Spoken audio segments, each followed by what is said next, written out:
আসসালামু আলাইকুম প্রিয় চাকরি প্রত্যাশী ভাইরা, আবারও একটি নতুন চাকরি সার্কুলার নিয়ে আপনাদের সামনে আসলাম।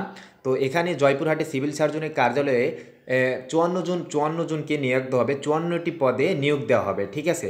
তো 54টি পদে কতজনকে নিয়োগ দিতে হবে এবং কী কী শিক্ষাগত যোগ্যতা থাকতে হবে এবং আবেদন করতে কী কী যোগ্যতা আপনার প্রয়োজন, বয়স কত লাগবে, আপনার শিক্ষাগত যোগ্যতা কত লাগবে এবং কতদিন পর্যন্ত আবেদন করতে পারবেন এবং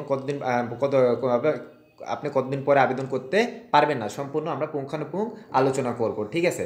তো প্রথমে আসেন আমরা এখানে জয়পুরহাট সিভিল সার্জনের কার্যালয়ে এর অধীনে বিভিন্ন স্বাস্থ্যসেবা প্রতিষ্ঠানে একাধিক পদে জনবল নিয়োগের বিজ্ঞপ্তি প্রকাশ করা হয়েছে। এই প্রতিষ্ঠানে 8 ক্যাটাগরির পদে 14 থেকে 19তম গ্রেডের মোট 54 জনকে নিয়োগ দেওয়া হবে, ঠিক আছে। তো এখানে বলছে 14 থেকে গ্রেডে 54 জনকে 14 থেকে 19তম গ্রেডে, ঠিক আছে, মোট 54 জনকে কিন্তু নিয়োগ দেওয়া হবে বলছে, ঠিক আছে। তো এরপরে শুধু জয়পুরহাটের জেলার স্থায়ী বাসিন্দারা এসব পদে আবেদন করতে পারবেন, ঠিক আছে। পদের নাম এটা কিন্তু আপনাদের মনে রাখতে হবে, ঠিক আছে। এখানে শুধু জয়পুরহাটের লোকেরাই আবেদন করতে পারবেন, অন্য কেউ কিন্তু এখানে আবেদন করতে পারবে না। এটা কিন্তু জয়পুরহাটের লোকদের জন্য বিশাল একটি সুযোগ, অপরচুনিটি। যারা জয়পুরহাট থেকে দেখছেন তারা অবশ্যই আবেদন করবেন, ঠিক আছে। তো এরপরে 1 নম্বর পদটি আমরা আলোচনা করি, পরিসংখ্যানবিদ। 1 নম্বর পদটি কি, এখানে পরিসংখ্যানবিদ, ঠিক আছে। পদসংখ্যা নিবে 4 জন। যোগ্যতা শিক্ষাগত স্বীকৃত বিশ্ববিদ্যালয় থেকে পরিসংখ্যান, গণিত অথবা অর্থনীতি বিশেষ স্নাতক বা ডিগ্রি থাকতে হবে, ঠিক আছে। এরপরে বেতন স্কেল 10,200 থেকে 24,680 টাকা, ঠিক আছে। এটা হলো বেতন স্কেল। হ্যাঁ, তো বেতন কিন্তু মোটামুটি ভালো একটি পর্যায়ে আছে, ঠিক আছে। পদের নাম 2 নম্বর পদ যেটা 60 মুদ্রাক্ষরিক কাম কম্পিউটার মুদ্রাক্ষরিক, ঠিক আছে। হ্যাঁ, কাম কম্পিউটার মুদ্রাক্ষরিক। তো 2 নম্বর পদ যেটা পদসংখ্যা 1, যোগ্যতা স্নাতক বা সমমান পাস, ঠিক আছে। পদসংখ্যা কিন্তু একজন, যোগ্যতা স্নাতক বা সমমান পাস, বেতন স্কেল একই, ঠিক আছে। আপনার 10,200 থেকে 24,680 টাকা। 3 নম্বর পদ যেটি সেটি হলো স্টোর কিপার। তো স্টোর কিপার কতজন নেবে? স্টোর কিপার নেবে আপনার 5 জন, শিক্ষাগত যোগ্যতা এইচএসসি বা সমান পাস, বেতন স্কেল 9,300 থেকে 22,490 টাকা।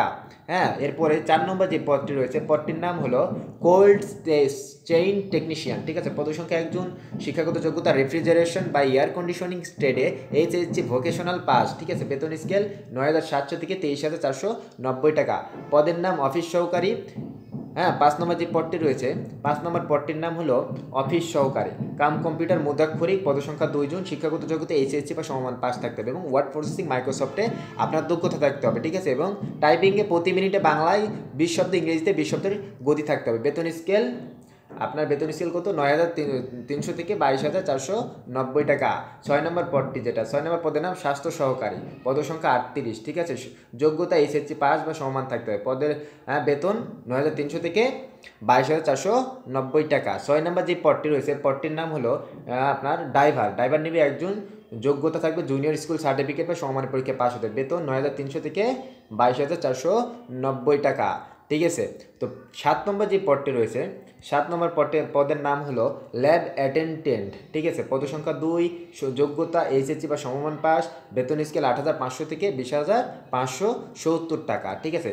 এখন বলছে বয়সসীমা 13 সেপ্টেম্বর 2024 তারিখে আবেদনকে বয়স 18 ও 30 বছর, সর্বোচ্চ 30 বছর, সর্বনিম্ন 18 বছর, সর্বোচ্চ 30 বছর হতে হবে, ঠিক আছে। তবে বীর মুক্তিযুদ্ধ শহীদের ক্ষেত্রে 32 বছর পর্যন্ত বিবেচনা করা যাবে, ঠিক আছে।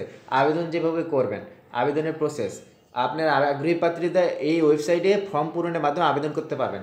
আপনারা প্রথমে, আমি যেটা বলি সেটা করবেন। আপনারা প্রথমে কি করবেন, এই যে লিঙ্কটা দেখতেছেন, এটা আমি ফার্স্ট কমেন্টে দিয়ে দেবো, সেখান থেকে আপনারা কি করবেন, আপনারা প্রথমে চাকরির সার্কুলারটা ডাউনলোড করে নেবেন। চাকরির সার্কুলার ডাউনলোড করার পরে এই যে আপনি যে লিঙ্কটা দিয়েছি, এই লিঙ্কটার মাধ্যমে ওই চাকরির সার্কুলারটি দেখে সুন্দর করে এই ওয়েবসাইটে যে একটি ফর্ম আছে, ফর্মটি পূরণ করবেন, ঠিক আছে। কীভাবে ফর্মটি পূরণ করে আপনাকে সেন্ড করতে হবে, সেই রকমভাবে আপনি পূরণ করে সেন্ড করে দেবেন, ঠিক আছে। তো আজকে এই পর্যন্তই। আপনারা ভালো থাকবেন। ভিডিওটি ভালো লাগলে লাইক অ্যান্ড সাবস্ক্রাইব করবেন। ধন্যবাদ সবাইকে। আসসালামু আলাইকুম।